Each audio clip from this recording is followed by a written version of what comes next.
Hello everyone, my name is Karan Baker, and I worked with Dr. Premjit Saha and Dr. Adrian Stein for the NASA D&V Challenge, where we applied Bayesian uncertainty modeling and risk-aware optimization for unknown systems. So to give a short introduction for the challenge, we are given a system with control, aleatory, and epistemic inputs, and this will generate time series data for 6 outputs, y1 through y6. We are given an online model and a local model, of which our online model will generate y outputs based on 10 control inputs we select.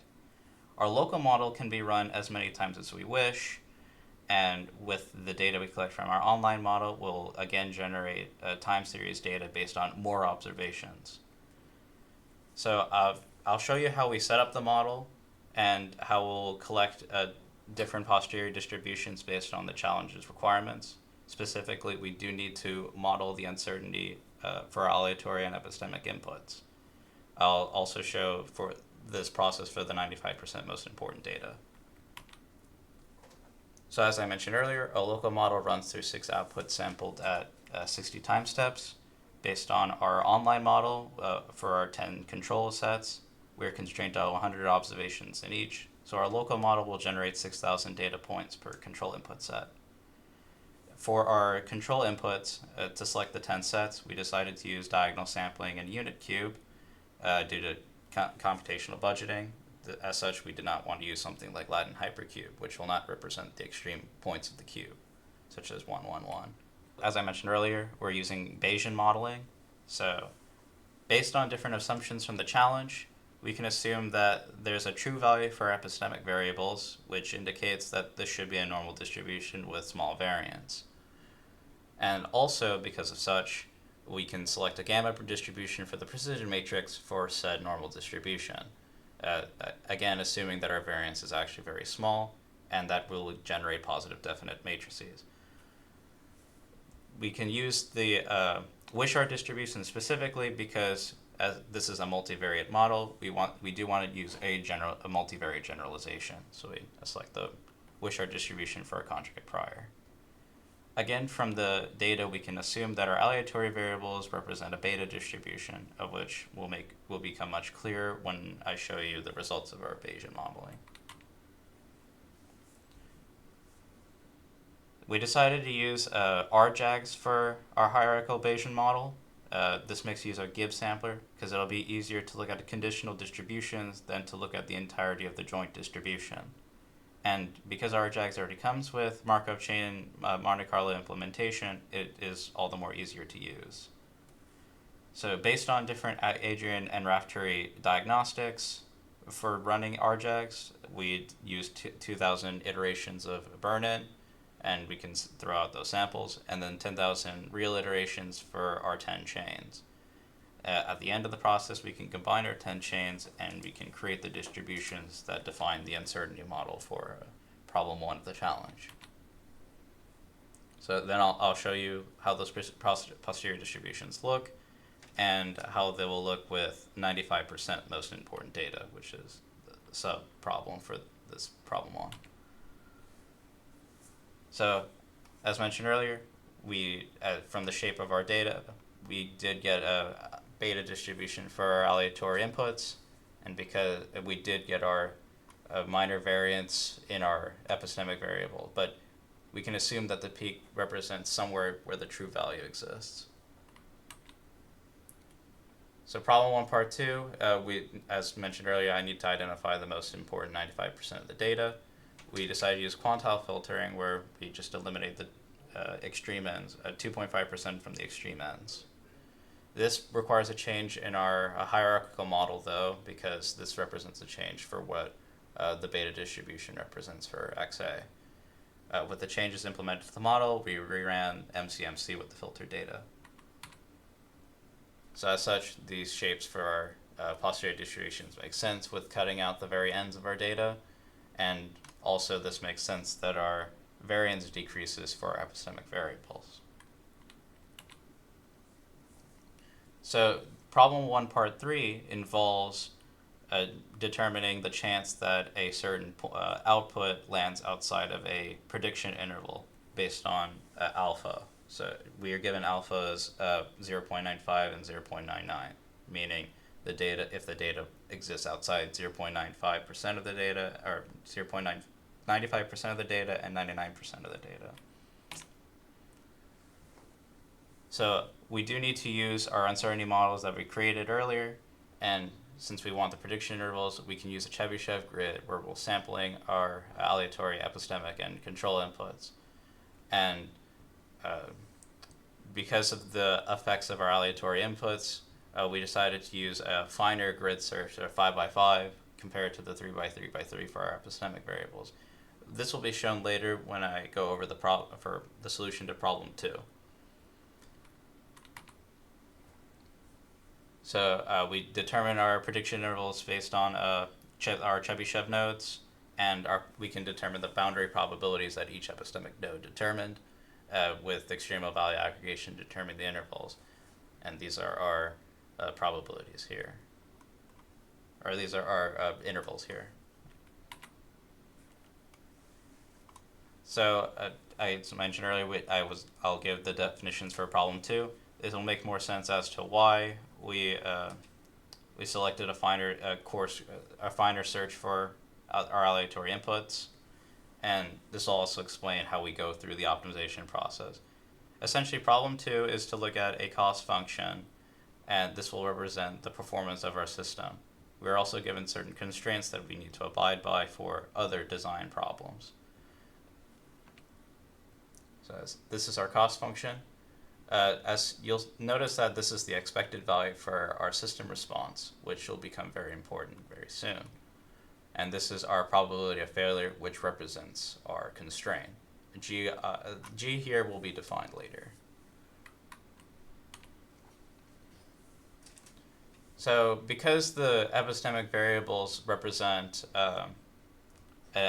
have a true value within the system based on the description from our online model, and because we're taking the expected total contribution of the system for our cost function, we are essentially averaging out our randomness, which means the dependence on XA and S is lost, which leaves only 6 uncertain parameters, which we will put through the optimization. So to solve for J, for just using our performance-based design, we're not considering constraints. We'll consider the first of 2 set of states, where y1 through y3, of which set 2, y4 through y6 will be used when we apply our constraints. So here I'll show you how we set up our model and how we determine our starting point for the optimizer. So we decided to use Shapley effects to determine the worth of each individual input on the system. As such, we'll be able to determine how coarse or how fine we need to make the search for optimization. Then we'll use MC, we'll use Monte Carlo to determine the worth of each individual input.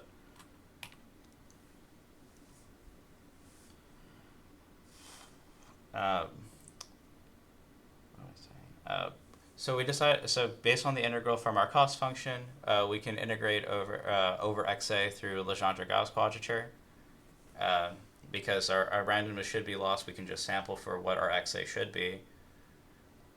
We decided to select a 4th order, so 4 nodes per aleatory input, so we'll have 16 nodes on a two-dimensional grid.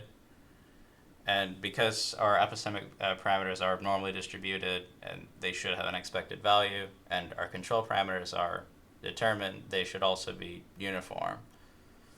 So as such, we can determine our system responses for all of our control input sets.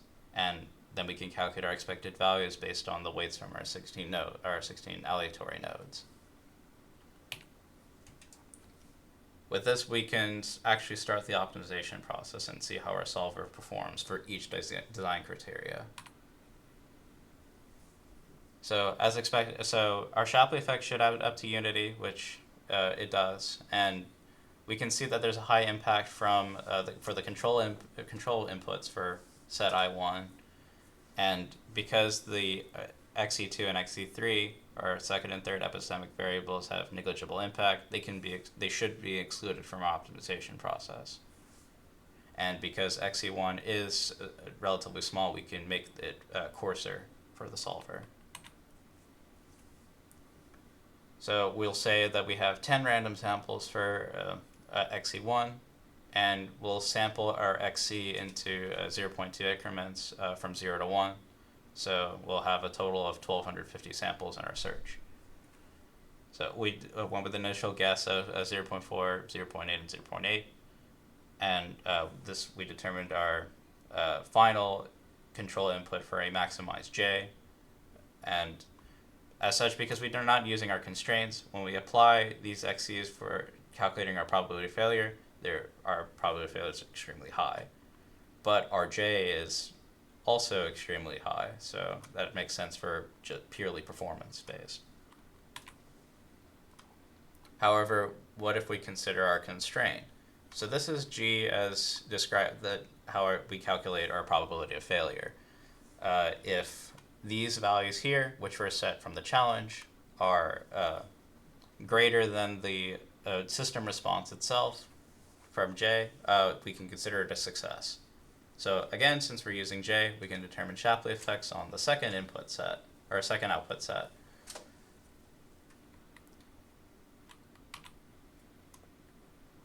So we can repeat the grid search from part 1 based on our aleatory inputs, but this time we're using 6x6 aleatory inputs.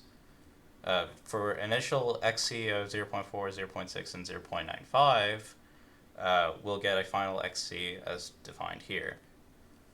You may notice that our probability of failure, of course, will be very small, but our J takes a toll on it as well. It's not nearly as high as the J from just purely performance-based. So what if we consider a design that meets both the performance of the system, or that meets a high performance and minimizes the probability of failure? We definitely can do that. So we'll repurpose our initial control inputs from the reliability design, and we add in the limits for our probability of failure as defined by the challenge.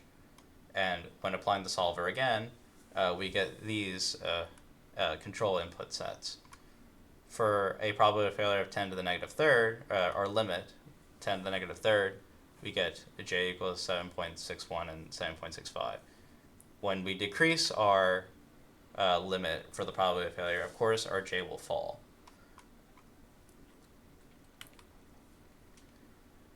So there are some improvements that can be made. If we did increase our computational budget, we could use Latin hypercube and maybe be more representative of the center of the cube. Or we could also increase the number of quadrature points. For the sake of this conference, though, we did not have as much time to apply an increased number of quadrature points, but this could be something for further study later. We could also find another method to compare to Shapley, but overall, using Shapley effects and applying Gibbs sampling from RJEGs was both time and resource efficient with what we had available to us. To compare these processes, we will consider training a surrogate model and seeing how if the computational efficiency of using RJEGs and Shapley outperforms our surrogate model.